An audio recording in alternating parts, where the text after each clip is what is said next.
Hello, నేను మీ CS రావు. భారతదేశంలో emergency పెట్టి 50 సంవత్సరాలు గడిచిపోతుంది. ఆ విషయాన్ని గుర్తు చేస్తూ లోక్సభ స్పీకర్గా రెండోసారి వరుసగా ఎన్నికైనటువంటి ఓం బిర్లా తీర్మానాన్ని ప్రవేశపెట్టారు. అసలు నిజంగా అంత భయంకరమైనదా ఆ ఎమర్జెన్సీ? అసలు ఆ ఎమర్జెన్సీ నిజమా? అసలు అది ద్రోహమా, దేశద్రోహమా? అసలు ఏంటి ఆ ఎమర్జెన్సీలో ఉన్నటువంటి రహస్యాలు అనేది తెలుసుకునేటువంటి ప్రయత్నం చేద్దాం. ప్రస్తుతం మనతోటి సిబిఐ మాజీ డైరెక్టర్ నాగేశ్వరరావు గారు ఉన్నారు.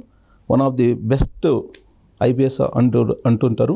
ఆయన కన్నా నిజాయితీ పనులు బహుశా ఇప్పుడు ఉన్నటువంటి వాళ్ళు లేరేమో అనిపిస్తుంది. ఆ నాగేశ్వరరావు గారు ప్రస్తుతం మనతో ఉన్నారు. ఇంటరాక్ట్ అవుతాం. సార్ నమస్తే. నమస్కారం అండి. నమస్తే సార్. మీకు ఫస్ట్ అప్రిషియేషన్.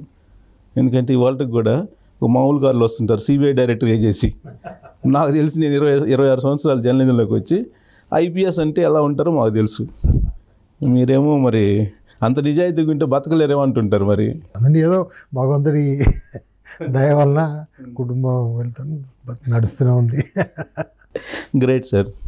ఓకే, ఎమర్జెన్సీకి సంబంధించి నిన్న లోక్సభ స్పీకర్ ఓం ప్రకాష్ బిర్లా ప్రవేశపెట్టి దాని మీద చర్చించాలి అని చెప్పి ఆయన ఒక తీర్మానం పెట్టారు. అసలు ఎమర్జెన్సీ అంత భయంకరంగా ఉండేది సార్ అప్పుడు? దీనికి కొంత చాలా నేపథ్యం ఉందండి. చాలామందికి తెలీదు. ముఖ్యంగా ఏంటంటే 50 ఏళ్ళు అయిపోయింది కాబట్టి ప్రజల్లో అంత ఉత్సుకత అది ఉండదు, తెలుసుకోవాలనేది ఉండకూడదు. ఏంటంటే మనకి థర్డ్ ఇండో పాకిస్తాన్ వార్ జరిగింది 1971లో. అది బేసికల్గా ఏంటంటే ఇప్పుడున్న బంగ్లాదేశ్, దాన్ని అప్పుడు ఈస్ట్ పాకిస్తాన్, తూర్పు పాకిస్తాన్ అనేది. వాళ్ళ మీద బాగా అత్యాచారాలు ఈ వెస్ట్ పాకిస్తాన్ వాళ్ళు చేస్తుండేది. దాంతో ఏంటంటే లక్షల కొద్దీ హిందువులు, కొంతమంది ముస్లింలు కూడా కాంతిసీకుల్లాగా మన దేశానికి వచ్చి పడిపోయారు. ముఖ్యంగా బెంగాల్ ప్రాంతంలో పరిస్థితి చాలా దారుణంగా ఉండేది. అలాంటి పరిస్థితుల్లో ఇండో పాక్ మన పాకిస్తాన్, భారత పాకిస్తాన్ యుద్ధం మొదలైందన్నట్టు. ఆ యుద్ధం తర్వాత బంగ్లాదేశ్ ఏర్పడింది. దానికి కారణం ఇందిరాగాంధీ. ఇందిరాగాంధీ బంగ్లాదేశ్ ఏర్పాటు కారణం ఇందిరాగాంధీ. ఎందుకంటే పాకిస్తాన్ని విడగొట్టకపోతే వాటి అరాచకాలు ఈ విధంగానే భారతదేశం మీద జరుగుతాయి, తర్వాత అక్కడున్న ప్రజల మీద కూడా జరుగుతాయి. ఈ పాకిస్తాన్ అనేది ఒక రాక్షస ప్రభుత్వం, రాక్షస దేశము, దాన్ని విడగొట్టాలి. అది తర్వాత ఈ తూర్పు పాకిస్తాన్లో, బంగ్లాదేశ్లో ఉన్న ప్రజలు కూడా మాకు స్వతంత్రం కావాలి, మేము వెస్ట్ పాకిస్తాన్, పశ్చిమ పాకిస్తాన్ కింద ఉండము అని వాళ్ళు కూడా దాని గురించి పోరాడారు. ముజిబుర్ రెహమాన్ వాళ్ళందరూ పోరాడారు. అయితే ఇందిరాగాంధీ పాత్ర అందులో అద్వితీయం. ప్రపంచం మొత్తం అన్ని దేశాలు తిరిగి అన్ని దేశాల నాయకులకి తను ఈ విషయాన్ని చెప్పింది వ్యక్తిగతంగా. దాదాపుగా 60-70 దేశాలు తను సొంతగా వెళ్ళి మా దగ్గర జరిగే పరిస్థితి ఈ విధంగా ఉంది, మీ సహాయం కావాలి. అయితే దీనికి అమెరికా మాత్రం ఒప్పుకోలేదు. ఎందుకంటే అమెరికా పాకిస్తాన్కే సపోర్ట్ చేస్తుంది. అయితే అమెరికాకి ఇష్టం లేకుండా పాకిస్తాన్ని 2 భాగాలుగా ఇందిరాగాంధీ చేయగలిగింది. బంగ్లాదేశ్ ఏర్పడడానికి ముఖ్య కారకుల్లో ఇందిరాగాంధీ అందరికంటే ప్రాధాన్యత. అలా చేయడం వల్ల ఏమైంది, 1971లో బంగ్లాదేశ్ దేశం ఏర్పడింది. దాంతో అమెరికా, పాకిస్తాన్ భారతదేశం మీద, ముఖ్యంగా ఇందిరాగాంధీ మీద విపరీతమైన కక్ష కట్టారు. కక్ష కట్టి అమెరికా వాళ్ళది సిఐఏ అంటారు కదా, వాళ్ళ ఇంటెలిజెన్స్ ఏజెన్సీ, అట్లా పాకిస్తాన్లో ఐఎస్ఐ అంటారు, ఇంటర్ సర్వీసెస్ ఇంటెలిజెన్స్ అని. పాకిస్తాన్ ఐఎస్ఐ ఇంటెలిజెన్స్ వాళ్ళ ముందు నుంచే ఒక స్ట్రాటజిక్ డాక్ట్రిన్ అని ఉంది. అంటే ఏ విధంగా వాళ్ళు దేశాన్ని రక్షించుకోవడం కాకుండా ఇతర దేశాలకు ఏ విధంగా మనం హాని చేయాలి, ముఖ్యంగా భారతదేశానికి. ఆ స్ట్రాటజిక్ డాక్ట్రిన్ పేరు ఏంటంటే bleed India by 1000 cuts. Bleed India by 1000 cuts అంటే ఒక వ్యక్తిని చంపాలంటే గొంతుకైన అవసరం లేదు, మీరు ఒక 100 ఘాట్లు పెట్టండి, ఓకే, అవే రక్తస్రావం జరిగి అదే చచ్చిపోతారు. ఆ విధంగానే భారతదేశం మీద వాళ్ళు డైరెక్ట్గా మనం యుద్ధం చేస్తే మనం గెలవం. సో కాబట్టి ఏంటంటే దేశంలో ఉన్న సమస్యలు ఏ విధంగా అక్కడ అల్లకల్లోలా సృష్టించాలి, ఏ విధంగా అరాచకం సృష్టించాలి, ఏ విధంగా అక్కడ ఉద్యమాలన్నీ చేయించాలి, అది వాడి ఈ బ్లీడ్ ఇండియా బై 1000 కట్స్ అనేది స్ట్రాటజిక్ డాక్టర్. దాన్ని బాగా వీళ్ళు రిఫైన్ చేశారు ఆ టైంలో. తర్వాత సిఐఏ వాళ్ళకు ఒక ఆర్గనైజేషన్ ఉంది, ACYPL, దాని పూర్తి ఫామ్ అసోసియేషన్ ఆఫ్ ఏదో యంగ్ పొలిటికల్ లీడర్స్ అని ఉంటుందండి. వీళ్ళు ఏం చేస్తారంటే, అది పాకిస్తాన్ సార్, అది కూడా లేదు అది సిఐఏ వాళ్ళది. ఓకే. సిఐఏ వాళ్ళు అది ఒక ఆర్గనైజేషన్, బేసికలీ ఆర్గనైజేషన్ వాళ్ళది. సిఐఏ ఆర్గనైజేషన్ వాళ్ళు ఏం చేస్తారంటే, ఇప్పుడు పైకి వచ్చే రాజకీయ నాయకులు ఉంటారు కదా రకరకాల దేశాల్లో, వాళ్ళని ఐడెంటిఫై చేసి పొటెన్షియల్ ఎవరైతే ఉంటారో నాయకులు వాళ్ళని తీసుకెళ్ళి అమెరికా తీసుకెళ్ళి వాళ్ళకి ట్రైనింగ్ ఇస్తారు. మన మోదీ గారు కూడా ACYPLలో ట్రైనింగ్ చేసిన ఆయన ఫోటోలు కూడా మీకు నెట్లో వెతికితే దొరుకుతాయి. ఈ విధంగా బీజేపీ కానీ అన్ని పార్టీలను తీసుకెళ్తారు, అన్ని పార్టీలు అన్ని దేశాల నుంచి కూడా తీసుకెళ్ళి వాళ్ళకి ట్రైనింగ్ అయినా మోదీ గారు ట్రైనింగ్ గారు. ACYPL మోదీ అని కొట్టండి మీరు గూగుల్లో మీకు వచ్చేస్తుంది. మరి ఆయన మీద కూడా కొన్ని రోజులు నిషేధం పెట్టారు అమెరికా వాళ్ళు. అదొక పెద్ద డ్రామాలేండి, that is not a real thing. ఇప్పుడు మనకి వరల్డ్ రెజ్లింగ్ ఫెడరేషన్ టీవీలో వస్తే చూసారు, వాళ్ళు కొట్టుకుంటారు, వాళ్ళంతా రక్తం కారుతున్నట్టుంది, అది డ్రామానే, రక్తం నిజం కాదు అది. సో అట్లాగే ఇది కూడా ఏంటంటే ప్రజల్ని మోసం చేయడం కోసం చేసిన ఇది. అయితే ఆ ACYPL ద్వారా చాలామందికి వీళ్ళు ఇప్పటి నుంచి కాదండి, దాదాపుగా 1940 1930 నుంచి కూడా ఆ ట్రైనింగ్ ఇస్తూనే వచ్చారు వీళ్ళందరికీ, చాలామంది నాయకులకి వరల్డ్ వైడ్. మన దేశంలో కూడా ఎంతోమంది ట్రైనింగ్ చేశారు, అందులో మోదీ ఒకళ్ళు. ఎందుకంటే వాళ్ళు స్ట్రాటజీగా వాళ్ళు వాడతారు అన్నట్టు, వాళ్ళని అవసరమైనప్పుడు వాళ్ళని వాడతారు. అయితే ఈ మన మీద భారతదేశం మీద కక్ష తీర్చుకోవడానికి, ముఖ్యంగా ఇందిరాగాంధీ మీద కక్ష తీర్చుకోవడానికి 1971 తర్వాత ఎందుకంటే బంగ్లాదేశ్ ఏర్పడిన తర్వాత దానికి వాళ్ళ స్లీపర్ సెల్స్ అంటారు వీటన్నిటిని, ఈ స్లీపర్ సెల్స్ని యాక్టివేట్ చేసి అసలు విపరీతమైన అరాచక పరిస్థితులను సృష్టించారండి 1971 నుంచి 75 మధ్యలో. ఉదాహరణకి 1973లో ఉత్తరప్రదేశ్ పోలీస్ రివోల్ట్ జరిగింది. ఆ పోలీస్ రివోల్ట్ని దాన్ని ఆపడం కోసం అని ఆర్మీని పిలవాల్సి వచ్చింది. అట్లాగే 1974లో ఆల్ ఇండియా రైల్వే స్ట్రైక్ జరిగింది.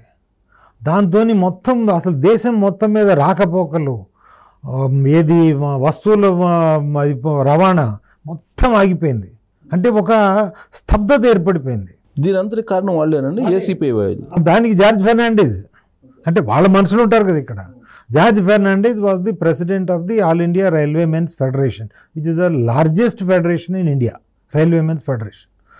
వాళ్ళు ఒక స్ట్రైక్ ఇది చేశారు అన్నట్టు, ఇది కారణం లేకుండా. అట్లాగే స్టూడెంట్స్ మీరు నవనిర్మాణ ఆందోళన అని గుజరాత్లో మొదలుపెట్టారు. దాంతో అక్కడ చీఫ్ మినిస్టర్ ఇది రాజీనామా చేయాల్సినంత పరిస్థితి తీసుకొచ్చారు. ఆ విషయం ఏంటి, ఆ హాస్టల్లో సరే భోజనం బాగాలేదట. హాస్టల్లో భోజనం బాగాలేకపోతే ముఖ్యమంత్రి వచ్చి వండుతాడండి. ఇదే ఇయర్లో సార్ 1974. అట్లాగే బీహార్లో విపరీతమైన స్టూడెంట్స్ విద్యార్థుల ఆందోళన. ఇప్పుడు ఈ RSS వాళ్ళది ABVP ఉంది కదా, అఖిల భారతీయ, సో వీళ్ళు కూడా అందులో. సో ఈ విధంగా దేశంలో నలుమూలల, ముఖ్యంగా ఉత్తర భారతదేశంలో విపరీతమైన అల్లర్లు సృష్టించటం, అరాచక పరిస్థితులు సృష్టించటం, పోలీసు స్ట్రైక్ చేయించటం, విద్యార్థులు స్ట్రైక్ చేయించటం, ఈ కార్మికుల స్ట్రైక్, ఈ విధంగా చేసి ఒక అతలాకుతలం చేసి పడేశారండి దేశాన్ని. ఎందుకంటే ఇదంతా ఆ పాకిస్తాన్ ISI అండ్ CIA వాళ్ళు చేసింది. అయితే అదే టైంలో జ్యుడిషియరీలో కూడా బాగా యాక్టివిజం మొదలైంది. జ్యుడిషియల్ యాక్టివిజం అనేది ఆ టైంలోనే మొదలైంది.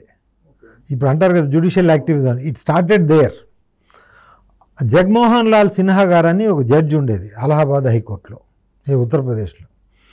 ఇందిరాగాంధీ గారు 1971 ఎలక్షన్లో అక్కడ రాయ్బరేలీ నుంచి పోటీ చేసింది. ఆ రాజనారాయణ్ అని ఒక అతను, Raj Narain was the candidate against Indira Gandhi. తన మీద దాదాపు 3 లక్షలు ఎంతో మెజారిటీతో ఈవిడ గెలిచింది. అతను ఒక కేసు ఫైల్ చేశారు, ఏది ఎలక్టోరల్ మాల్ ప్రాక్టీసెస్ అని. అందులో ఏంటి ముఖ్యంగా ఈవిడ ప్రభుత్వ వాహనంలో వచ్చి ప్రచారం చేసిందని. చూడండి, ప్రధానమంత్రి ప్రభుత్వ వాహనంలో వచ్చి ప్రచారం చేసి ఇప్పుడు ప్రధానమంత్రి చేయట్లేదా? మొత్తం హెలికాప్టర్లో పెట్టుకుని ఇప్పుడు కాదు, ఇండియా ఫ్లాగ్ కాదు, ప్రధానమంత్రి మీరు గవర్నమెంట్ స్పెషల్ ఎయిర్ క్రాఫ్ట్లో వస్తారు, అంత సెక్యూరిటీలో గవర్నమెంట్ దాంట్లో ఎంత గవర్నమెంట్లో చేస్తారు కదా. సో దాని మీద ఆయన ఎలక్షన్ పిటిషన్ వేస్తే మా అలహాబాద్ హైకోర్టులో జగన్మోహన్ లాల్ సిన్హా గారు ఆవిడ్ని చూడండి, అంత చిన్నదానికి ఈ declared Indira Gandhi win as invalid, Indira Gandhi గెలుపుని కాదు అని కొట్టేశారు. అది కాకుండా కూడా 6 సంవత్సరాలు ఆవిడ్ని డిస్క్వాలిఫై చేశారు. ఓ ఇది టోటల్ ఎలక్షన్స్ నుంచి, ఎలక్షన్ నుంచి. పబ్లిక్ ఆఫీస్, ఏ పబ్లిక్ ఆఫీస్ కూడా తను ఏది హోల్డ్ చేయడానికి కుదరదని చేశారు. అంటే ఎంత దారుణం అండి ఇది. ఒక చిన్న అది అలహాబాద్ హైకోర్టు ఏది జూన్ 12న, తర్వాత వీళ్ళు సుప్రీంకోర్టుకి వెళ్తే సుప్రీంకోర్టు కండిషనల్ స్టే ఇచ్చింది. ఆ కండిషనల్ స్టే కూడా ఎలాంటిది, ఓకే నువ్వు ఉన్న ఆఫీస్లో కంటిన్యూ కావచ్చు, కానీ నువ్వు జీతం తీసుకోవడానికి వీలు లేదు, నువ్వు అక్కడ ఓటింగ్ చేయడానికి వీలు లేదు. సో ఈ విధంగా ఇచ్చింది అన్నట్టు. ఆ జడ్జిమెంట్ రాగానే అంతకుముందు ఈ 1971 నుంచి ఆ ప్రాంతంలో ఈ జయప్రకాష్ నారాయణ ఉన్నారు కదా, ఆయన జేపీ మూవ్మెంట్ అని ఒకటి మొదలుపెట్టాడు. ఎందుకంటే బంగ్లాదేశ్ ఎప్పుడైతే ఫార్మ్ అయిందో ఆయన కూడా యూఎస్లో చదువుకొని వచ్చిన మా మనిషే, ఆయన కూడా అక్కడ చదువుకున్న ఆయనే. అది జేపీ మూవ్మెంట్ అసలు దాని పేరు సంపూర్ణ క్రాంతి ఆందోళన్ అని మొదలుపెట్టి, అందులో భాగంగానే ఈ స్టూడెంట్ ఎడ్యుకేషను, నవనిర్మాణ ఆందోళన, గుజరాత్, ఈ labour strike, railway strike. So ఈ విధంగా అరాచకం సృష్టించడం మొదలుపెట్టారు. అది మెయిన్. ఆయన he's the leader, is an anarchist. అంటే ఇప్పుడు జయప్రకాష్ నారాయణ ఏదో గొప్ప అని చెప్పుకుంటాం కానీ అందరూ అదే అనుకుంటారు కదా, ఇంక్లూడింగ్ మీ. అతను అరాచకవాది. జయప్రకాష్ నారాయణ గారు అరాచకవాది, అంటే అనార్కీని సృష్టించడం ఆయన ఇది అన్నట్టు. అది కూడా అమెరికా ట్రైనింగేనా? నేను ట్రైనింగ్ అని చెప్పను, ఆయన గురించి చెప్తున్నాను. అంటే ఇదంతా వాళ్ళు చేసింది ఏంటంటే సిఐఏ ప్రోద్బలంతో, ఐఎస్ఐ ప్రోద్బలంతో అంతా జరిగింది. సో ఎవరు వాళ్ళ మనిషి ఆ విషయం నాకు తెలియదు, బట్ జనరల్గా జరిగింది నేను చెప్తున్నాను. ఒక వ్యక్తి వాళ్ళ మనిషి అది నేను చెప్పట్లే. అయితే ఈ అరాచకవాది ఈ జేపీ మూవ్మెంట్లో తీసుకొచ్చిన తర్వాత ఎప్పుడైతే 12th జూన్ అనుకుంటా, జూన్ 12, 1975న జగన్మోహన్ లాల్ సిన్హా గారు, జస్టిస్ జగన్మోహన్ లాల్ సిన్హా గారు అలహాబాద్ హైకోర్టు ఇందిరాగాంధీని డిస్క్వాలిఫై చేశారు. వెంటనే ఈ Jayaprakash Narayana he issued a call that army and police should not listen to the government. అంటే ప్రభుత్వ ఉత్తర్వులని పోలీసు, ఆర్మీ బేఖాతరు చేయమని, ధిక్కరించమని ఇచ్చారు. అంటే రాజధిక్కారం చేయమని ఆర్మీకిను పోలీస్కి దేశానికి పిలిపించారు. ఈయనకేంది రైట్ ఏముంది పిలిపివ్వడం ఏముంది? ఇప్పుడు అరాచకం సృష్టించడానికి ఏముంటుంది? ఒక లీడర్గా ఇవ్వడం అంతే. అరాచకం సృష్టించడానికి మీకు ఏముంటుంది? సో దాంతో మీరు చెప్పండి, ఇలాంటి పరిస్థితుల్లో ఇందిరాగాంధీ కాదు, వదిలేసండి, ఏ ప్రభుత్వం అయితే రాజ్యాంగం ప్రకారము వాళ్ళు ప్రమాణ స్వీకారం చేశారు కదా, దేశం యొక్క సార్వభౌమాధికారాన్ని, సమగ్రతని, ఏకత్వాన్ని కాపాడుతామని వాళ్ళు ప్రమాణ స్వీకారం చేసే కదా అధికారంలోకి వచ్చింది. అలాంటి ప్రభుత్వము రాజ్యాంగంలో ఇచ్చిన వెసులుబాటు ప్రకారము ఈ పరిస్థితులను మనం కంట్రోల్ చేయాలా వద్దా? చెప్పండి. మీరు ప్రధానమంత్రి అయినా నేనేం చేస్తాం కదా, చేయాలి, మస్ట్ కదా. రాజ్యాంగంలో ఇప్పుడు మీరు అంబేద్కర్ గారు రాసిన రాజ్యాంగం అంటే అది నేను అన్నాను, అది అంబేద్కర్ రాలేదు పాడలేదు, అదొకటి సరే. ఆ రాజ్యాంగం ఏది ఉందో రాజ్యాంగంలో 18వ భాగం అని ఒకటి ఉంటుంది, ఎమర్జెన్సీ ప్రొవిజన్స్. దాని ఆర్టికల్స్ ఏంటి? 352 నుంచి మొదలు పెడితే 360 వరకు. అంటే ఏ అత్యవసర పరిస్థితుల్లో ఏమేం ప్రభుత్వం చేయవచ్చు, అది చెయ్యాలి, చేయవచ్చు కాదు చెయ్యాలి అని అందులో పొందుపరచబడింది. ఆర్టికల్ 352లో ఏంటంటే, when there is a huge internal disturbance or there is a threat to national integrity or when the governance of country is at stake, ఆ పరిస్థితుల్లో ఈ అత్యవసర పరిస్థితి ప్రొక్లమేషన్, ఎమర్జెన్సీ ప్రొక్లమేషన్ ఇచ్చి కొన్ని ప్రాథమిక హక్కులని తీసేసి, కొన్ని అంటే రైట్ టు లైఫ్ అవన్నీ ఉంటాయి, చేసి పరిస్థితిని మళ్ళీ చక్కబెట్టాలి అని అందులో ప్రభుత్వానికి రాజ్యాంగం ఇచ్చిన నిర్దేశం అది. ఓకే. మరి రాజ్యాంగం ప్రకారం ఎవరైతే ప్రమాణ స్వీకారం చేస్తారో దేశాన్ని రక్షించడం కోసమని ఆ రాజ్యాంగం ఇచ్చిన ఆ వెసులుబాటును వాడాలా వద్దా? ఇందిరాగాంధీ చేసింది అదే. ఓకే. సో తర్వాత మీకు ఉదాహరణకి నేను పోలీస్ ఆఫీసర్ అండి, ఒక జిల్లాలో ఎస్పీగా ఉన్నాను, లేకపోతే కమిషనర్ ఆఫ్ పోలీస్గా ఉన్నాను. అల్లర్లు మొదలవుతాయి, ఏం చేస్తాం మేము? రకరకాలు లాఠీ చార్జ్ చేస్తారు, కాల్పులు చేస్తారు. ముందు 144 సెక్షన్ వేస్తాం కదా. కర్ఫ్యూ అంటే ఏంటి? ఎవరు బయటికి రాకూడదు, 5 కంటే లోపు 5 కానీ ఎక్కువ కానీ కలవకూడదు. అంటే ఇవన్నీ కూడా ప్రాథమిక హక్కులు తీస్తున్నట్టే కదా. అంటే ఒక ఎస్పీగా నాకు, ఒక కలెక్టర్ ఎస్పీగా, ఒక కమిషనర్ ఆఫ్ పోలీస్గా నాకున్న అధికారం ప్రధానమంత్రికి ఉండదా? దేశ పరిస్థితి అంత అత్యవసర పరిస్థితి వచ్చినప్పుడు ఇప్పుడు ఎమర్జెన్సీ అనేది ఇట్ ఈజ్ ఎ నేషనల్ 144 అండి. కర్ఫ్యూ ఇంకేం లేదు. సింపుల్, అందరికీ అర్థమయ్యే లాంగ్వేజ్ 144. అంటే జాతీయ స్థాయిలో 144 సెక్షన్ వాడటం అంతే. ఎట్లయితే మేము జిల్లాలో ఎస్పీ, కలెక్టర్, తర్వాత కమిషనర్ పోలీస్ వీళ్ళు వాడతారో దేశంలో ప్రధానమంత్రి వాడేది ఇది ఎమర్జెన్సీ. అయితే ఆ టైంలో కొన్ని పరిస్థితులు, కొన్ని అధికారులు తీసేస్తారు, మొత్తం కంట్రోల్ చేశారు. 21 నెలలే వాడిందండి ఇందిరాగాంధీ. 21 నెలల తర్వాత ఎవరు చెప్పకుండానే, ఎవరి ప్రోద్బలం లేకుండానే తనంతట తానే మళ్ళీ ఆ ఎమర్జెన్సీ ప్రొక్లమేషన్ని విత్డ్రా చేసింది. 21 నెలలే అంటే కంట్రోల్లోకి వచ్చిందని భావించి కంట్రోల్లోకి. ఒకవేళ నిజంగా ఇందిరాగాంధీకి ప్రజాస్వామ్య దృక్పథం లేదనుకోండి, తను ఎందుకు చేయాలండి విత్డ్రా? కంటిన్యూ చేసుకోవచ్చు కదా. అయ్యే జీవితాంతం తను అలాగనే ఉండొచ్చు కదా. తనకేమైనా వీళ్ళు చెప్పారా? వీళ్ళు చేసే అరాచకానికి జయప్రకాష్ నారాయణ కానీ, అద్వానీ కానీ, వాజ్పేయి కానీ, జార్జ్ ఫెర్నాండెస్ కానీ, తర్వాత ఈ లాలూ ప్రసాద్ యాదవ్, ములాయం సింగ్ యాదవ్, ఈ నితీష్ కుమార్, ఈ అరాచకవాదులండి వీళ్ళందరూ. ఎందుకంటే జేపీ కింద పనిచేశారు కదా, జయప్రకాష్ నారాయణ ప్రోద్బలంతో, ఆయన నాయకత్వంతో పనిచేశారు కదా. సో వాళ్ళందరినీ జైల్లో పెట్టారు. జైల్లో పెట్టిన తర్వాత ఇది ఎప్పుడైతే ఇందిరాగాంధీ ఆ ఎమర్జెన్సీని విత్డ్రా చేశారో, ఇది 1977లో, మళ్ళీ ఎలక్షన్లు పెట్టింది తనే. ఎలక్షన్లు పెట్టమని వీళ్ళని అడిగారా? తనే కదా పెట్టింది. ఎలక్షన్లు పెట్టారు.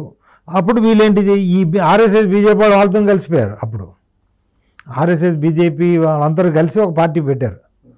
అప్పుడు జనసంఘ్ అనేది, వాళ్ళంతా కలిపి జనతా పార్టీ అని మన జయప్రకాష్ నారాయణ ప్రోద్బలంతో పెట్టారు. అయితే మొరార్జీ దేశాయ్ ప్రధానమంత్రి అయ్యాడు. అంటే వీళ్ళు చూడండి వాళ్ళ చేతుల్లో ఏ విధంగా పనిచేశారంటే, అప్పుడు జనరల్ జియావుల్ హక్ అని పాకిస్తాన్ ప్రెసిడెంట్ ఉండేది. అతనితో ఈయన మంచి సత్సంబంధాలు ఉండేవి మొరార్జీ దేశాయ్కి. మనకి ఎక్స్టర్నల్ ఇంటెలిజెన్స్ ఏజెన్సీ ఒకటి ఉంటుందండి, R&AW అని, రీసెర్చ్ అండ్ అనాలిసిస్ వింగ్. మనకి ఇంటర్నల్గా ఇంటెలిజెన్స్ బ్యూరో ఎట్లయితే ఉంటుందో, విదేశాల నుంచి మనం ఇంటెలిజెన్స్ కలెక్ట్ చేయడం కోసం అని విదేశీ నిఘా సంస్థ మనది. అది ఇది వాళ్ళకి CIA ఎట్లా ఉందో మనది. R&AW పాకిస్తాన్లో బాగా మంచి ప్రభావం ఉండేదండి ఇందిరాగాంధీ టైం వరకు. అందుకోసం మీరు గమనించలేదు, అప్పుడు సింధ్ పాకిస్తాన్ ఏరియా, సింధ్ కానీ అక్కడ వాళ్ళు ఇక్కడ ఏమైనా గొడవ చేస్తే మన వాళ్ళు అక్కడ గొడవ చేయించేది. అవును, జరిగే మన వాళ్ళు కూడా ఉన్నారు. ముజాహిర్ అని వాళ్ళతో పెట్టి రకరకాల అంత కంట్రోల్ ఉండేది. ఈయన మొరార్జీ దేశాయ్ గారు అక్కడ ఉన్న మన ఎవరైతే మనకి ఫేవరబుల్గా ఉన్నారో, మనకి ఇంటెలిజెన్స్ ఇచ్చేవాళ్ళు, R&AW వాళ్ళని అసెట్స్ అంటారు. ఇది ఇంటెలిజెన్స్ అసెట్స్ అంటారు వాటిని. వాళ్ళ వివరాలు మొత్తం జనరల్ జియావుల్ హక్ ఇచ్చాయండి. మొరార్జీ దేశాయ్ ప్రైమ్ మినిస్టర్గా ఉండి, ప్రధానమంత్రిగా ఉండి. అంటే ఎంత దేశద్రోహం చేశారు చూడండి. వాళ్ళు ఒక్కొక్కటి అది మొత్తం వేరి మొత్తాన్ని నాశనం చేశారు. ఏంటి సార్ మనకు ప్రూఫ్ ఏంటి? మొరార్జీ దేశాయ్ ఇచ్చాడంటే ఉందా దానికి ఏమన్నా ప్రూఫ్? ఇప్పుడు మీరు కోర్టులో ప్రూవ్ చేయలేము, but this all known. Yes, it is well known. Okay. దాంతో ఈనాటి వరకు కూడా 1980 వాళ్ళు జనతా ప్రభుత్వం వచ్చింది కదా, ఆ 2 సంవత్సరాల మొరార్జీ దేశాయ్ గారి ప్రభుత్వం తర్వాత ఈనాటికి కూడా మనకు పాకిస్తాన్లో ఏ ఇన్ఫర్మేషన్ రాదండి. అంటే అది మరి ఎవరికి ఎందుకు చేశాడు అది? సిఐఏ కానీ ఐఎస్ఏ ప్రోద్బలం మనం ఉందని మనం ఊహించవచ్చు కదా. అది లేకపోతే అసలు ఇది సాధ్యంగా ఎందుకు ఇస్తారండి? ఏ దేశ ప్రధాని అయినా కానీ తన దేశం యొక్క ఎవరికైతే ఇన్ఫర్మేషన్ ఇస్తారో విదేశాల నుంచి వాళ్ళ వివరాలు ఇస్తారా? ఇవ్వకూడదు, అసలు ప్రాణం పోయినా ఇవ్వకూడదు. ఆ తర్వాత ఇప్పుడు పాకిస్తాన్లో మనకు అబ్సల్యూట్లీ అసలు ఈనాటికి కూడా అసలు ఇంటెలిజెన్స్ మనకు డెవలప్ లేదండి అసలు పాకిస్తాన్లో, జీరో.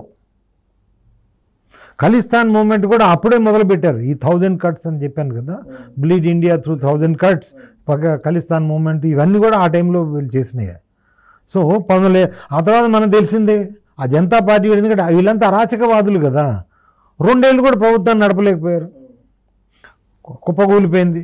భారతీయ జనతా పార్టీ ఏర్పడింది, అటు జనతా దళ్ ఏర్పడింది, ఆ తర్వాత ఈ ఆర్జేడీ అని, తర్వాత సమాజ్వాదీ పార్టీ అని, రకరకాల అరాచకవాదులంతా, ఎందుకంటే ఎవడు వాడు కదా ఇది.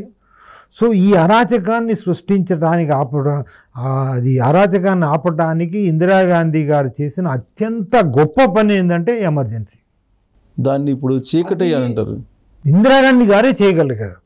ఏ ప్రధానమంత్రి ఉన్నా కానీ అంత గట్టి నిర్ణయము దేశాన్ని రక్షించడం కోసం చేసేవాళ్ళు కాదండి. దట్ ఈస్ వై నా ఉద్దేశంలో పౌరుషం ఉన్న ప్రధానమంత్రి భారతదేశానికి ఎవరన్నా ఉన్నారంటే ఇందిరాగాంధీనే, ఈనాటి వరకు కూడా గ్రేటెస్ట్ ప్రైమ్ మినిస్టర్ అండి. ఒక సిబిఐ డైరెక్టర్గా మీరు అంత అధ్యయనం చేసిన తర్వాత చెప్తూ ఉంటే అది రైట్ వేలో రైట్ టైంలో చేశారు ఇందిరాగాంధీ అనిపిస్తుంది. కానీ అలాంటి ధైర్యం కలిగినటువంటి ఒక నిర్ణయం తీసుకున్న ఇందిరాగాంధీని ఇవాళకి కూడా వీళ్ళు ఎందుకు చేస్తారంటే, ఇప్పుడు వీళ్ళు అధికారంలో రావడం కోసం అని ఇందిరాగాంధీని బదనాం చేయాలి. ఇప్పుడు మనకి ఇంగ్లీష్లో ఒక సామెత ఉంది, మీరు ఒక కుక్కని చంపాలని ముందు దాన్ని చెడ్డ పేరు చేయాలి, తీసుకురావాలంటే ఇదో పిచ్చి కుక్క అని చెప్పాలి, అప్పుడే అందరు దాన్ని చంపుతారు. సో కాబట్టి ఏంటంటే దుష్ప్రచారం చేయాలి. ఈ మొత్తం ఈ జనతా పార్టీ, ఆర్ఎస్ఎస్, బీజేపీ వీళ్ళు చేసిన దుష్ప్రచారమే ఎమర్జెన్సీలో.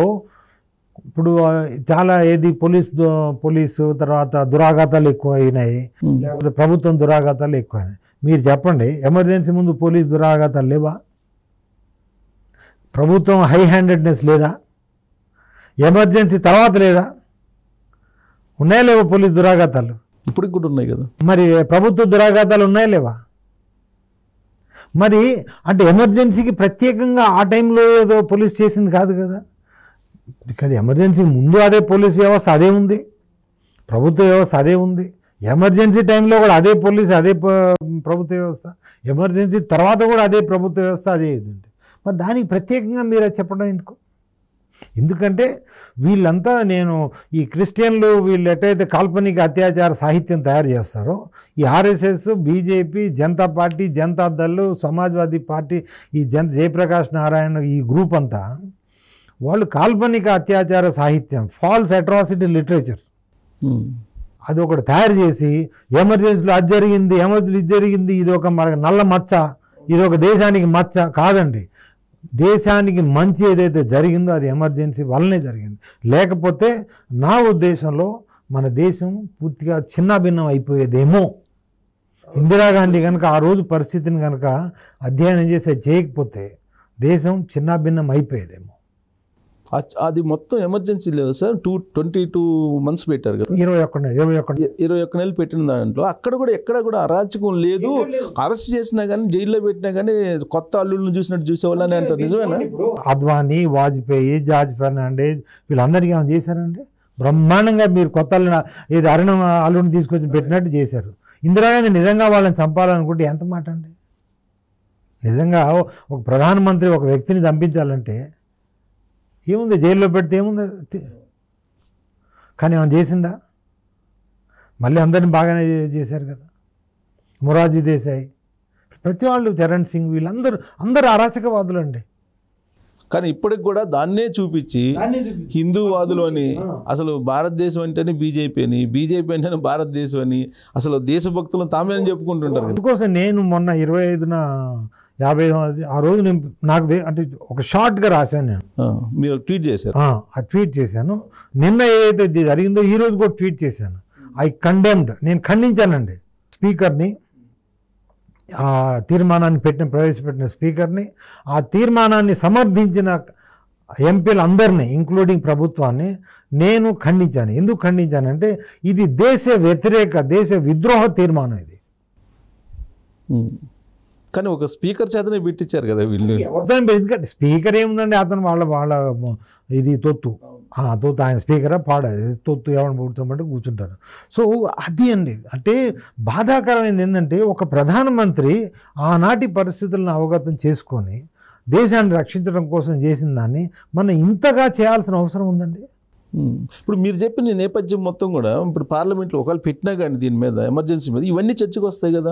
ఇప్పుడు ఏ విధంగా అయిపోయిందంటే కాంగ్రెస్ని ఒక ఏది మసిపూసి మారేడుకాయలాగా చూపించారు ఎమర్జెన్సీలో.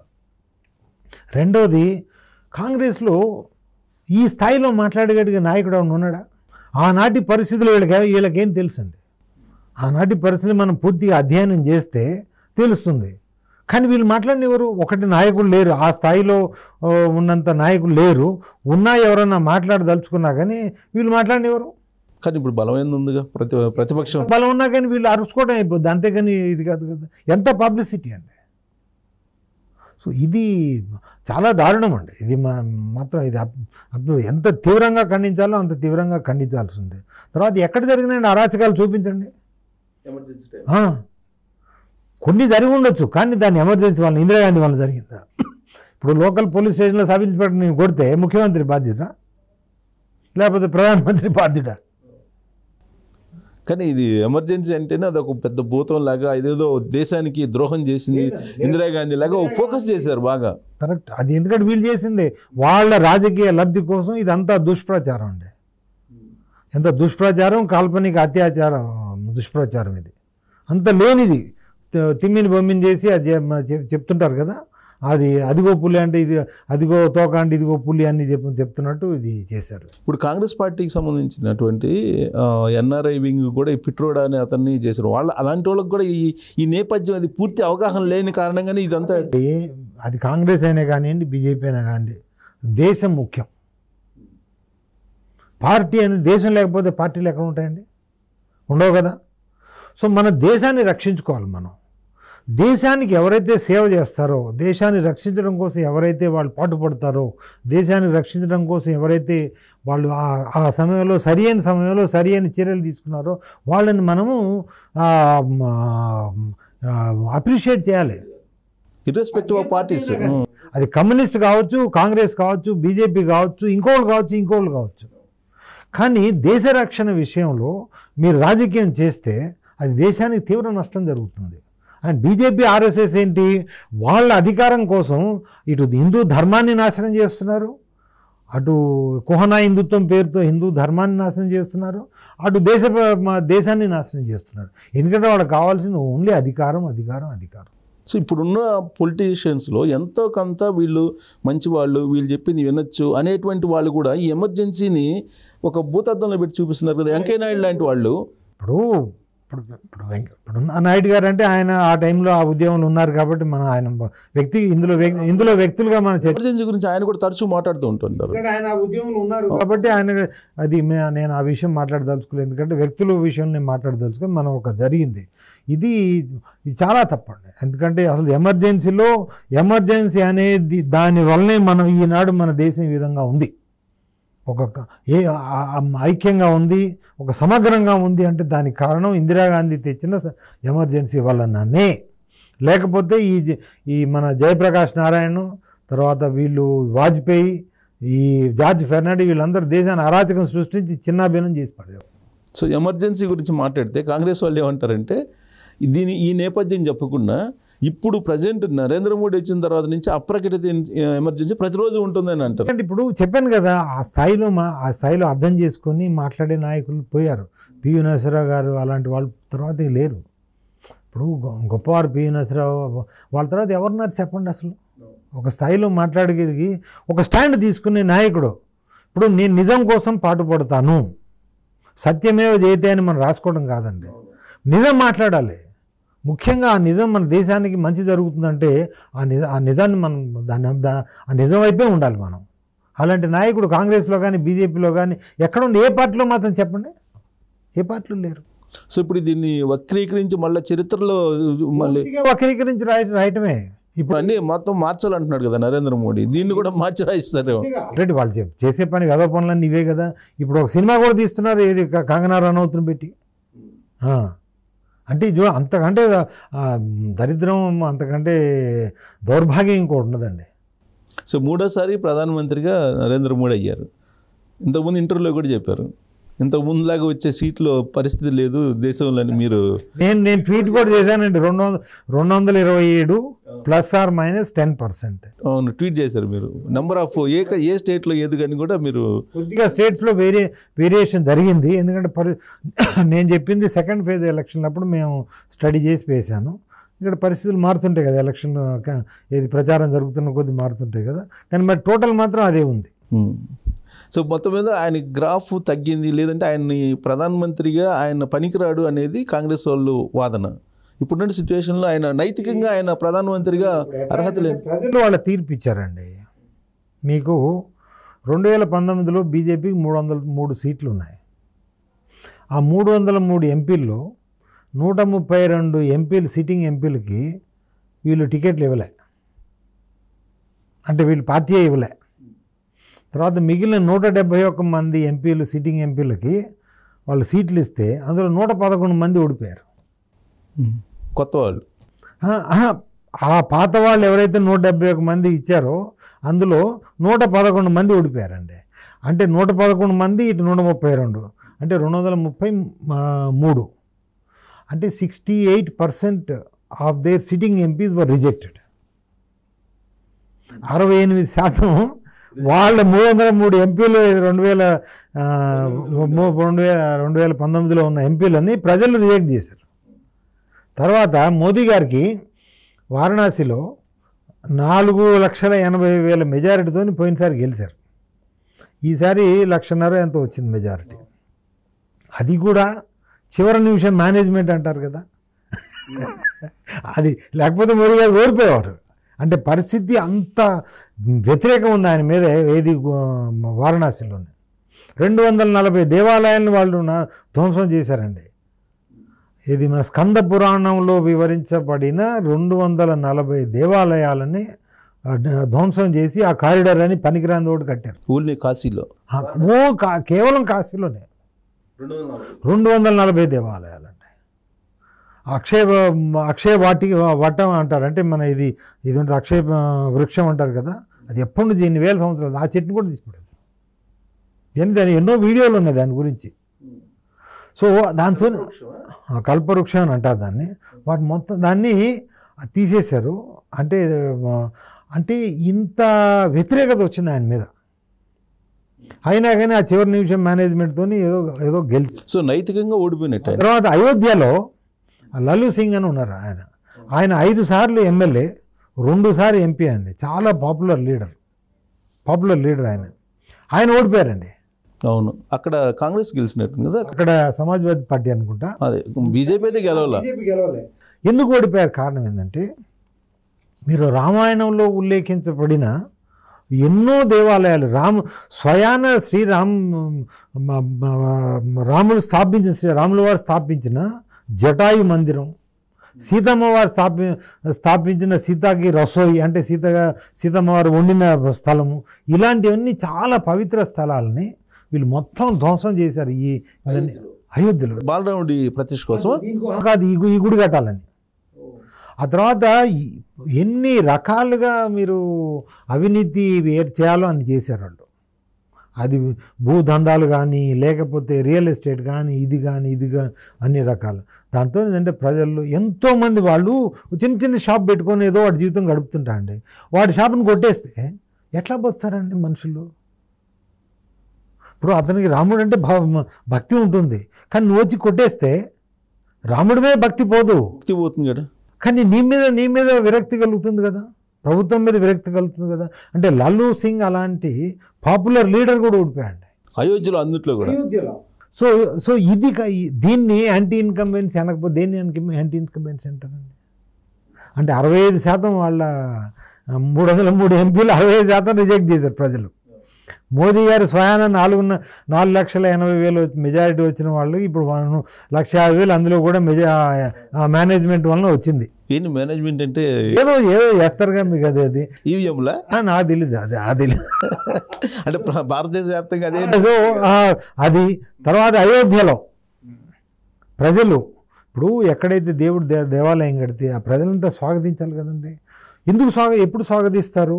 మీరు వాళ్ళకి ఇబ్బంది కాకుండా, వాళ్ళ ఏది ఉపాధిని మీరు తీసేయకుండా, వాళ్ళ ఇళ్ళని ధ్వంసం చేయకుండా ఉంటే అప్పుడు స్వాగతిస్తారు. వాళ్ళు మొత్తం అది చేస్తే రాముడు కూడా, నేను చెప్తున్నాను కదా, రాముడు స్వయాన భగవాన్ శ్రీరాముడు కనుక వస్తే తనే ఖండించేవాడండి ఆ అయోధ్యలో వీళ్ళు చేసిన అరాచకం. ఖండించే అందుకే రిజల్ట్ అక్కడ. ఎందుకంటే ఆ రాముల వారు శపించారండి వీళ్ళని, సీతమ్మ వారు శపించారు. లేకపోతే ఎందుకు ఓడిపోతారండి? ఇప్పుడు అక్కడన్నా గెలవాలి కదా అట్లీస్ట్, మిగతా చోట్ల తర్వాత సంగతి సరే. ఎందుకంటే అక్కడ ప్రజలని, ఇప్పుడు రాముల వారు ఏంటి, ప్రజా సంక్షేమమే రాజ సంక్షేమము అని చెప్పిన మహనీయుడు భగవంతుడు. మరి మీరు చేసింది ఏంటి? ఇక్కడ రాజ సంక్షేమమే ప్రజా సంక్షేమం అని చెప్పారు, అంటే దాన్ని పూర్తిగా వ్యతిరేకం చేశారు. సో కాబట్టి ఈ vote it is anti Modi vote. ఇంకోటి, ఇప్పుడు బీజేపీ మేనిఫెస్టో ఉంది కదండి, అది బీజేపీ మేనిఫెస్టో ఎక్కడా లేదు. మోదీకి గ్యారంటీ అని మేనిఫెస్టో ఇచ్చారు. ఆ తర్వాత వాళ్ళ స్లోగన్ ఏంటి, ఫిర్ ఏక్ బార్ మోదీ సర్కార్. ఫిర్ ఏక్ బార్ బీజేపీ సర్కార్ కాదు, మోదీ సర్కార్. అంటే ఏంటి, మొత్తం మోదీ గారు ఇదే కదా. సో ఇది బీజేపీ ప్రభుత్వం కాదు, మోదీ ప్రభుత్వమే. సో కాబట్టి మోదీ వ్యతిరేక, ఇది పూర్తిగా మోదీ వ్యతిరేక ఓటే. కాకపోతే అంటే ఏదో మేనేజ్మెంట్ ద్వారా, తర్వాత ఇండియా వాళ్ళు, ఇప్పుడు వాళ్ళని రక్షించింది ఎవరంటే చంద్రబాబు గారు, నితీష్ కుమార్. వాళ్ళు రక్షించిన ఒరిస్సాలోనో పాండ్యన్ గారు. ఎందుకంటే ఆయన అలా వచ్చేటప్పటికి ఏంటంటే ఈ ఒరియా నాన్ ఒరియా ఫీలింగ్ తీసుకొచ్చేసి అక్కడ ఈ ముగ్గురు వల్లనేనండి ఆయన గెలిచింది. సార్ ఇంకోటి కూడా వినిపిస్తుంది ఏంటంటే, ఇది ముందే తెలుసు నరేంద్ర మోడీకి ఓడిపోతారని, అందుకే చంద్రబాబు నాయుడిని బలవంతంగా అరెస్ట్ చేయించి బండి చేయించుకున్నారనేది నాకు తెలీదు. ఎందుకంటే తెలియని విషయాల గురించి మాట్లాడను, అది నాకు తెలీదు. కాకపోతే అంటే ఇది అబ్కీ బార్ 400 బార్ అనే స్లోగను అదో మైండ్ గేమ్ అండి, జస్ట్ టు ప్లే మైండ్. ప్రజలన్నీ మభ్యపెట్టా ఉన్నాడు. మేము వచ్చేస్తున్నాం ఈసారి 400 అని. అందరూ ఏమనుకుంటా నిజంగా వస్తున్నారేమో. అవును, పాజిటివ్ ఓట్ బ్యాంకు కూడా కొంచెం మూవ్ అవుతుంది అది. సో అది అబ్కీ బార్ 400 బార్ అనేది అది పెద్ద మైండ్ గేమ్. అబ్కీ బార్ మోడీ సర్కార్ అని ఉంది కదా, అది చూసిన తర్వాత నేను ఫిర్ ఏక్ బార్ మోదీ సర్కార్, ఫిర్ ఏక్ బార్ మోడీ సర్కార్, ముందుదేమో అబ్కీ బార్ 400 పార్, అంటే 400 దాటాలి. ఈ స్లోగన్లు చూసిన తర్వాత, రిజల్ట్ వచ్చిన తర్వాత ఆర్ఎస్హెచ్ మోహన్ భగవత్ ఒక సమావేశాన్ని ఏర్పాటు చేసుకున్నారండి సార్. ఏర్పాటు చేసుకున్న తర్వాత ఆయన ఒక కామెంట్ చేశారు, ప్రజాసేవకులకు అహంకారం ఉండకూడదు, అహంకారం ఉన్న వాళ్ళు ప్రజాసేవకు పనికిరారు అనేది మోడీ గురించి చేశారు అనేది. ఇప్పుడు ఏమంటే ఇప్పుడు ఈ ఆర్ఎస్ఎస్ ఇదంతా ఏంటంటే భార్యాభర్తల మధ్య గొడవలాగా ఉంటాయి. పొద్దుపూట గొడవ పెట్టుకుని సాయంత్రం కలిసి, ఇది బీజేపీకి ఆర్ఎస్ఎస్కి. ఓకే, ఇప్పుడు నిజంగా ఎవరైనా పోయి సపోజ్ భార్యాభర్తలతో గొడవ పెట్టుకున్నాను అండి, పక్కింటోడు పోయి దాంట్లో పోతే వీళ్ళిద్దరు కలిసి వాళ్ళు తంతారు. సో కాబట్టి ఈ ఆర్ఎస్ఎస్ వాళ్ళ స్టేట్మెంట్లు దే నో మీనింగ్లెస్. ఎందుకంటే ప్రజల్లో వ్యతిరేకతను తగ్గించడం కోసమని వీళ్ళు ఇస్తారు. ఓహో ఆర్ఎస్ఎస్ దానికి సంబంధం లేదు, సో కాబట్టి ఆర్ఎస్ఎస్ మంచి సంస్థ, రెండు ఒకటే. అంటే నాన్ సీరియస్ కింద తీసుకోవాలి. ఇప్పుడు మీరు చూసారు పోలీసులో ఇది గుడ్ కాప్ బ్యాడ్ కాప్ అనే సిస్టమ్ వీ ప్లే. ఎవరైనా దొంగను పట్టుకొచ్చా అనుకోండి, సపోజ్ వాడు చెప్పట్లేదు, నేను అడుగుతున్నాను, సపోజ్ ఐఎమ్ గుడ్ కాప్, నేను అడుగుతాను అన్నీ చెప్పట్లేదు, నేను ఇంకోటి పిలుస్తాను బ్యాడ్ కాప్, వాడు వచ్చి మొత్తం ఎదురు మీసాలు పట్టుకొని కర్రలు పట్టుకొని వచ్చి తనడం ఏంటి భయపడతాను అన్నట్టు. అరే నువ్వు చెప్పకపోతే మరి తంతడురా నిన్ను చెప్పాను. ఈ RSS BJP they play good cop bad cop to ఏది ప్రజలను మభ్యపెట్టడం కోసం, అంతేగాని రెండు ఒకటేనండి. రెండు అది కోహనా హిందుత్వవాదులే, హిందూ ద్రోహులే. ఓకే, దాని కంటిన్యూషన్లో సార్ ఉత్తరప్రదేశ్ వెళ్ళి యోగి ఆదిత్యనాథ్ మోహన్ భగవత్ ఇద్దరు ఏదో ఒక సీక్రెట్ భేటీ పెట్టుకున్నారు, ఇదేదో నరేంద్ర మోడీని నెక్స్ట్ ఇయర్కి దించేయాలని ఏదో రకరకాలు వచ్చినాయి కదా. అండి ఎందుకంటే ఊహాగానాలు, ఎందుకంటే ఇప్పుడు అక్కడికి వెళ్ళినప్పుడు ఆయన ఆర్ఎస్ఎస్ చీఫ్ కదా, ఈయన కలిసి ఉంటారు, అంతేగాని అదేం లేదు, ఇదేం లేదండి, వాళ్ళంతా ఒకటేనండి. బయటకు వాళ్ళ లోపల మధ్యలో ఏదైనా కొంచెం పర్సనల్గా వ్యక్తిగతంగా ఏమైనా కొంచెం తేడాలు ఉన్నా కానీ, బట్ వాళ్ళ సంస్థాగతంగా కానీ వాళ్ళ రాజకీయ అవసరాలు వచ్చినప్పుడు వాళ్ళంతా ఒకటే. మీ అబ్జర్వేషన్ ప్రకారం కొంచెం గ్యాప్ వచ్చినట్టు ఏం లేదండి, అదే no it may that gap has no significance for India.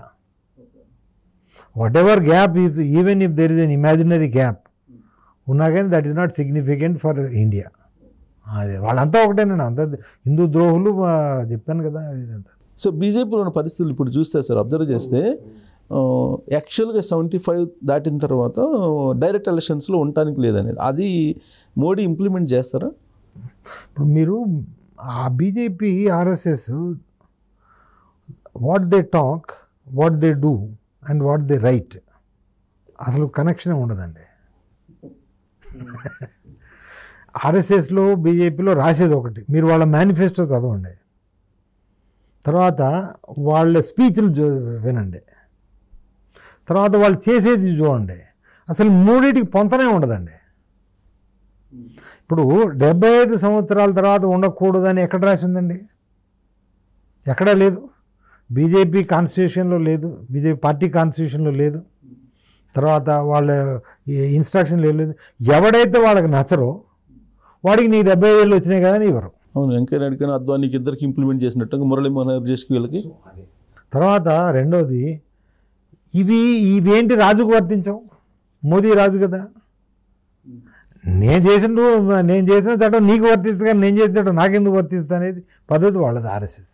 Plus ఇప్పుడు మీరు చూడండి, మోదీకి 75 ఏళ్ళు రాగానే వాళ్ళు ఇమీడియట్గా చెప్తారు ఎక్కడా రాసలేదే మా రాజ్యాంగంలో, మా పార్టీ కాన్స్టిట్యూషన్ ఎక్కడా లేదే అని చెప్తాను. సో వాళ్ళకి అనుకూలంగా ప్రజలని ఫూల్ చేయడం, వాళ్ళు ప్రజలని మభ్యపెట్టడం, ప్రజల్ని ఫూల్ చేయడం అంత గొప్పగా ఆర్ఎస్ఎస్ బీజేపీ వాళ్ళకంటే ఎవడు ఎక్కువ చేయలేడండి. ఇంకొక సజెషన్ కూడా ఒకటి ఇచ్చారు సార్, మణిపూర్లో అంత జరుగుతుంటే మణిపూర్ వెళ్ళి ఎందుకని మీరు అసలు కనీసం ఒక రిపోర్ట్ కూడా ఇవ్వరు అని అంటే, ఈ మధ్యలో అమిత్ షా ఏదో కొంచెం అక్కడ పంపించినట్టున్నారు ఎవరినో అక్కడికి. ఆ మణిపూర్ ఇష్యూ దాని మీద ఏంటి సార్ మీ అభిప్రాయం? మణిపూర్ ఇష్యూ ఏంటంటే అది ఒక లార్జర్ ఇష్యూ అండి, మనం సెపరేట్ యాక్చువల్లీ దాని మీద చేయొచ్చు, సెపరేట్ షో చేయొచ్చు, కానీ బట్ బ్రీఫ్గా చెప్తాను. ఇప్పుడు మణిపూర్ స్టేటు మొత్తం కొండలండి, మధ్యలో ఇంఫాల్ నది అని ఉంటుంది, ఆ Imphal valley small around 5% of the area ఇది ప్లేన్, 95% ఏరియా ఇది కొండలు, 95% కొండలు, 5-10% ప్లేన్ ఏరియా. ఆ ప్లేన్ ఏరియాలోనే 60% పీపుల్ ఉంటారు. ఆ 60% ప్రజలు వీళ్ళు హిందువులు, వాళ్ళు మీతేయి అంటారు, మీతేయి హిందువులు వాళ్ళంతా అందరూ వైష్ణవులే. ఆ కొండల మీద ఉన్న వాళ్ళందరూ నాగాలు, కుకీ, జో ఇట్లా రకరకాల వీళ్ళు ఉన్నారు. అయితే ఈ Kuki tribes, Kuki, Mizo, Zomi and then వాళ్ళంతా బర్మాలో కూడా ఉంటారు, మిజోరంలో ఉంటారు. తర్వాత ఈ నాగా ట్రైబ్స్ ఏమో నాగాల్యాండ్, తర్వాత కొన్ని జిల్లాల్లో ఉంటారండి. ఈ కొండ జాతులందరినీ వీళ్ళు మత మార్పిడి చేశారు, క్రిస్టియన్లు అందరూ క్రిస్టియన్ అయిపోయారు. మీరు చూడండి, మన సుభాష్ చంద్రబోస్ అప్పుడు మన ఈ ఐఎన్ఏ తీసుకొచ్చినప్పుడు ఈ కుకీలందరూ వాళ్ళు అప్పుడు మత మార్పిడి జరగలే, అది హిందువులుగానో లేకపోతే వాళ్ళ మన దేశీయ మతంలో వాళ్ళంతా ఇందులో చేరారు.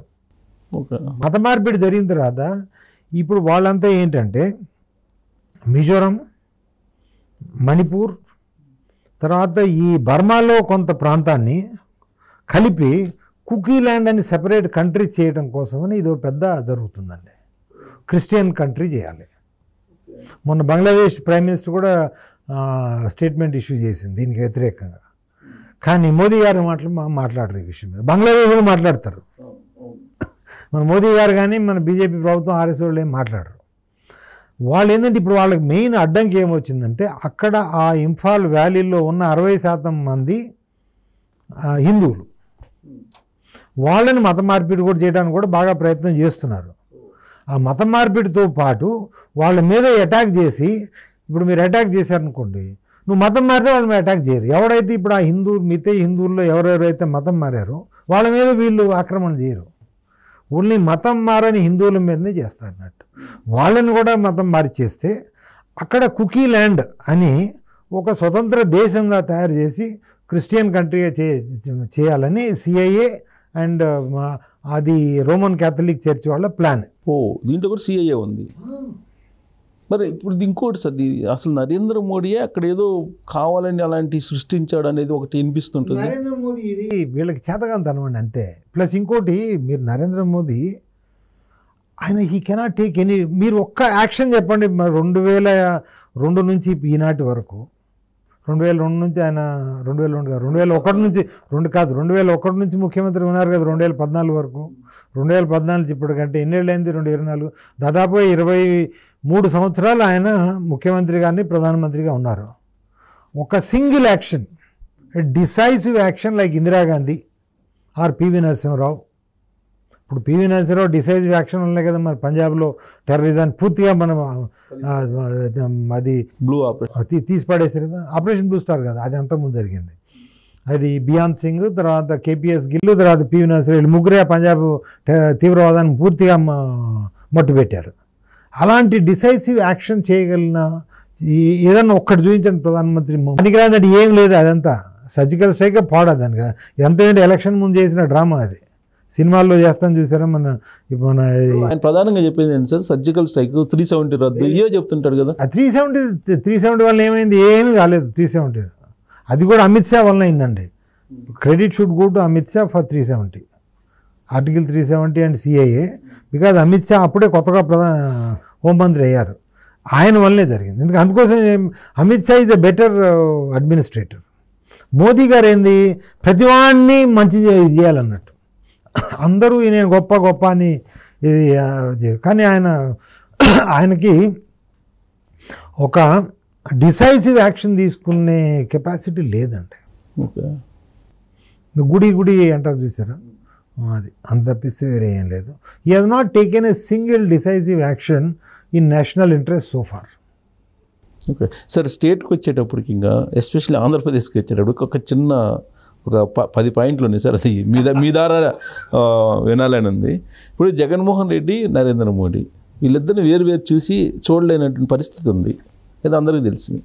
ఇప్పుడు సరే ప్రభుత్వం మారింది, అట్లీస్ట్ ఇప్పటికైనా జగన్మోహన్ రెడ్డి అరెస్ట్ అయ్యే అవకాశం ఉందా? చాలా మనకు తెలియదండి, మనకి ఎట్లా చెప్తాం, ఎందుకంటే ఆయన ఇంతకుముందు అరెస్ట్ అయ్యి జైల్లో ఉన్నారు. ఆ కేసుల్లో కోర్టు నిర్ణయం చేయాలి కదా, ట్రయల్ అయిపోయిన తర్వాత ఏమవుద్దో తెలియాలి. మరి మనం ఎలా చెప్తాం? కోర్టు అసలు కదలనీయట్లేదు కదా నరేంద్ర మోడీ అనేది, పబ్లిక్ నమ్ముతున్నారు. అది నిజమే, అందులో తప్పే ఉంది. అది మరి వాళ్ళ రాజకీయం కోసం, అది ఎందుకంటే కేసులు ఇన్నేళ్ళ తర్వాత కూడా అసలు ట్రయలే జరగట్లేదంటే. మరి ఇప్పుడు అక్కడ లిక్కరు, శాండు, ల్యాండు చాలా స్కామ్లు ఉన్నాయి. ఇప్పుడు అన్నిటి నుంచి మరి ప్రస్తుత ప్రభుత్వం దానికి మరి వాళ్ళు ఏం చేస్తారో వాళ్ళు ఆలోచించాలి కదా, మనం చెప్పేదే ఉంది. అంటే సెంట్రల్ గవర్నమెంట్ ఇన్ఫ్లుయెన్స్ ఉంది కాబట్టి ఏమి చేయలేరు అనేది ఒక అభిప్రాయం సార్.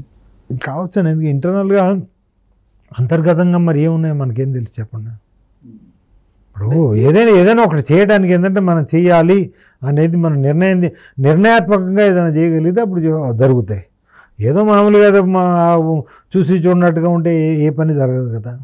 అంటే నరేంద్ర మోడీ గురించి బాగా మీకు కొంచెం అవగాహన ఉంది కాబట్టి, నరేంద్ర మోడీ మెంటాలిటీని చూస్తే ఇప్పటికి కూడా ఓడిపోయిన తర్వాత కూడా జగన్మోహన్ రెడ్డికి సపోర్ట్ ఎవరి మీద తీసుకురండి మీరు. ఇప్పుడు వాళ్ళు ఓన్లీ స్పీచ్లో మాట్లాడటమే, ఏది కాంగ్రెస్ వాళ్ళు ఇంత దోచుకున్నారు, కాంగ్రెస్ ఇంత తిన్నారు, లేకపోతే డిఎంకే వాళ్ళు ఇంత తిన్నారు. ఇప్పుడు డిఎంకే వాళ్ళు ఉదాహరణకి మీరు ఆ 2G స్కామ్ అవన్నీ చూసి, 2G స్కామ్, కామన్వెల్త్ అని, అప్పుడు బొగ్గు స్కామ్ అని చాలా చెప్పండి. ఒకళ్ళన్నా కన్విక్ట్ అయ్యారా?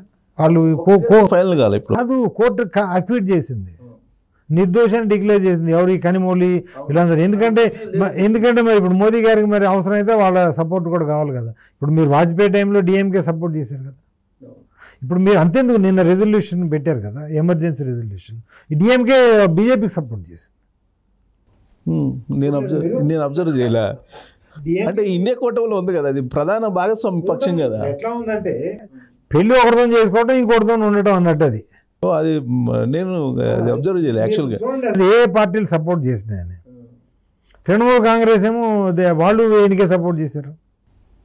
సరే, అవి రెండు దూరంగా ఉంది కాబట్టి సరే ఆ అంశాల వారికి తీసుకుందాం అనుకున్నాం. అంటే ఇప్పుడు కాబట్టి ఏంటంటే ఏం జరగదండి. మీరేదో ఇదంతా ముందు స్పీచ్లే చెప్పాను కదా, వాళ్ళు రాసేది ఒకటి, మాట్లాడేది ఒకటి, చేసేది ఒకటి, ఈ మూడింటికి పొంతన ఉండదు వీళ్ళది.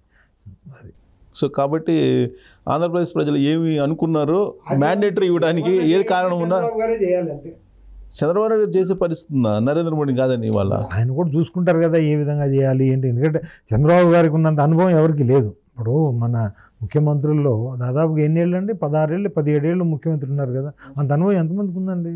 ప్లస్ ఆయనకి బాగా తెలుసు అంటే ఏది చేస్తే మన కరెక్ట్గా ఉంటుంది, ప్రజాహితంగా ఏం చేయొచ్చు, రాష్ట్రహితంలో ఏం చేయొచ్చు, తర్వాత రాజకీయంగా ఎట్లా ఉంటుంది అన్నీ ఆయన చాలా తెలియగలడు కదా.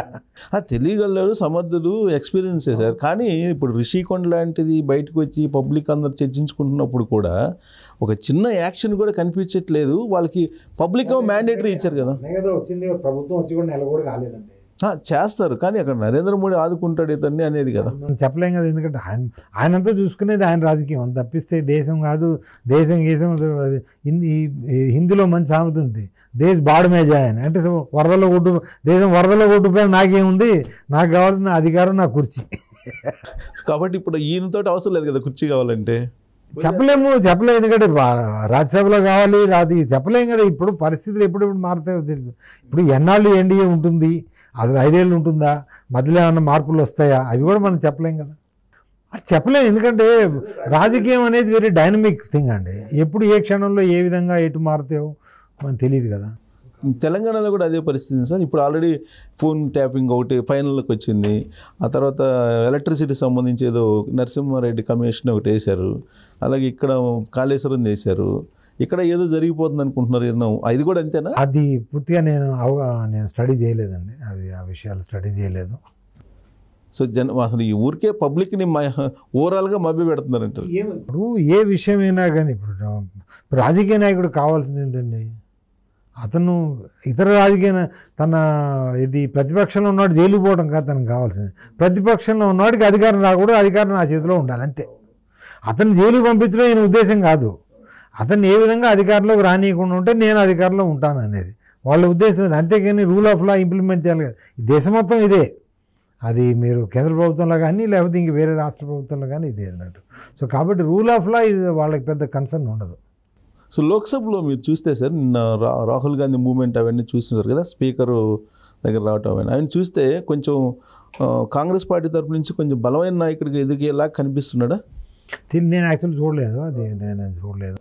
అంటే ఎమర్జెన్సీ విషయంలో కానీ వీటన్నిటిలో కూడా ఎమర్జెన్సీ విషయంలో యాక్చువల్లీ వాళ్ళు వాస్తవాలని ఇప్పుడు చెప్పే అన్ని అవాస్తవాలు అబద్ధాలండి. కాంగ్రెస్ పార్టీ వాస్తవాలని ప్రజల్లోకి తీసుకెళ్ళాలి. ఆనాటి వాస్తవాలు ఇవి. ప్రజాస్వామ్యంలో ప్రజలే దేవుళ్ళు, కానీ ప్రజలకి వాస్తవాలు చెప్తేనే కదా వాళ్ళు దేవుళ్ళు అయ్యేది. మీరు ఇప్పుడు చెప్పేదాకా కూడా అసలు ఎమర్జెన్సీ అనేది ఒక పెద్ద తప్పు అనే భావన ఇప్పుడు తప్పే. కానీ ఇప్పుడు 144 కర్ఫ్యూ ఆర్డర్ ఇస్తే తప్ప లేదు కదా. ఆ రోజు ఉన్న సిచ్యువేషన్ ప్రకారం ఈనాడు ఇక్కడ అలలు జరిగితే ఈనాడు కమిషనర్ 144 ఆర్డర్ ఇస్తారు, తప్పు కాదు కదా. మరి తప్పు కానప్పుడు మరి ప్రధానమంత్రి ఎమర్జెన్సీ డిక్లేర్ చేస్తే తప్పెలా అవుద్ది? ఎందుకంటే ఇది చట్టంలో ఉంది, అది రాజ్యాంగంలో ఉంది. రాజ్యాంగబద్ధంగానే చేశారు కదా, అవసరాన్ని బట్టే చేశారు కదా. అది కూడా కొంత లిమిటెడ్ పర్పస్ 21 నెలలకే చేశారు కదా. సో ఈ విషయాలని కాంగ్రెస్ పార్టీ వాళ్ళు బయటికి తీసుకురావాలి, ప్రజలకు వాస్తవాలు. ఎందుకంటే ప్రజలకు మనం చెప్పకపోతే, నాయకులైన వాళ్ళు ఇంటలెక్చువల్స్ అయిన వాళ్ళు ప్రజలకు చెప్పకపోతే ఎవరు చెప్తారండి? ఇప్పుడు రాజకీయ నాయకులు వాళ్ళు రెగ్యులర్. మీరు మొత్తం ఎక్స్ప్లెయిన్ చేసేదాకా నాకు కూడా తప్పు చేసినట్టుంది. ఇందిరాగాంధీ ఏదో తప్పు జరిగి ఉంది ఆ రోజు, వీళ్ళందరూ చెప్తున్నారు కదా, ఎప్పుడు దాదాపు కొన్ని దశాబ్దాలుగా చెప్తున్నారు కదా అనుకున్నాం. సో మామూలు వాళ్ళు అనుకోవటంలో పెద్ద ఆశ్చర్యం ఉంది. ఎందుకంటే వాళ్ళకి ఏదైతే చదువుతారో ఏదైతే వింటారో అదే మాట్లాడుకుంటారు. సో మనం చెప్పాలి, అది మన బాధ్యత. సో ఇదికంతా కాంగ్రెస్ పార్టీ వైఫల్యం కింద లెక్కేసుకోవాలి. ఈ లెక్కన అనకూడదు. వాళ్ళు ఏంటంటే వాళ్ళు ఆ విషయం మీద దృష్టి పెట్టాలండి. ఎందుకంటే వాళ్ళ మీద జరిగే దుష్ప్రచారం ఏదైతే ఉందో ఆ దుష్ప్రచారం ఆపాలి. ఇప్పుడు ప్రజలు ఎట్లా ఆపుతారు దుష్ప్రచారం? మీరు ఒక చోట చీకటి ఉందనుకోండి, ఆ చీకటిని పోగొట్టాలంటే మనం వెలుగు తీసుకెళ్ళాలి. అక్కడ ఒక దీపమో ఏదైనా పెడితే ఆ చీకటి పోద్ది, అంతే కదా. ఈ అబద్ధాలు అనేవి కూడా నిజం. అబద్ధాలు పోగొట్టాలంటే నిజం చెప్పాలి. సో నిజం చెప్పాలంటే ఆ నిజం అబద్ధం చెప్పే వాళ్ళది నోరు ఎక్కువగా ఉంది కదా. ఇప్పుడు నిజం చెప్పడానికి మీ నిజాయితీ ఉండాలి, అబద్ధాలు చెప్పడానికి ధైర్యం ఉండాలి. సో బీజేపీ వాళ్ళకి బాగా ధైర్యవంతులు. ఆర్ఎస్ఎస్ కాదు బీజేపీ వాళ్ళు బాగా ధైర్యవంతులు, వాళ్ళు చెప్పే అన్ని అబద్ధాలే. సో వీళ్ళు కాంగ్రెస్ వాళ్ళు ఏంటంటే నిజాయితీతో వాళ్ళు, కాంగ్రెస్ కానీ ఏ పార్టీ అయినా కానీ నిజాయితీతో మాట్లాడగలగాలి. నిజం మాట్లాడాలంటే నిజాయితీ. అంతే. ఇప్పుడు నిజం అనేది సపోజ్ నేను నిజం అని చెప్పాను అనుకోండి, నేను గుర్తుంచుకోవాల్సిన అవసరం లేదు, ఎందుకంటే నిజం ఒకటే ఉంటుంది. కానీ అబద్ధం చెప్పాను అనుకోండి, అయ్యో నేను అప్పుడు సుబ్బారావు గారికి నేను ఏం అబద్ధం చెప్పానో గుర్తు చేసుకోవాలి. అది పూర్తిగా గుర్తు చేయకపోతే ఇంకో అబద్ధం చెప్తాను అన్నట్టు. అది. సో నిజం అనేది ఒకటే ఉంటుంది. ఆ నిజాన్ని మనం మాట్లాడటానికి ప్రయత్నం చేయాలి. ఎందుకంటే సత్యమేవ జయతే అనేది మన జాతీయ ఉద్దేశం.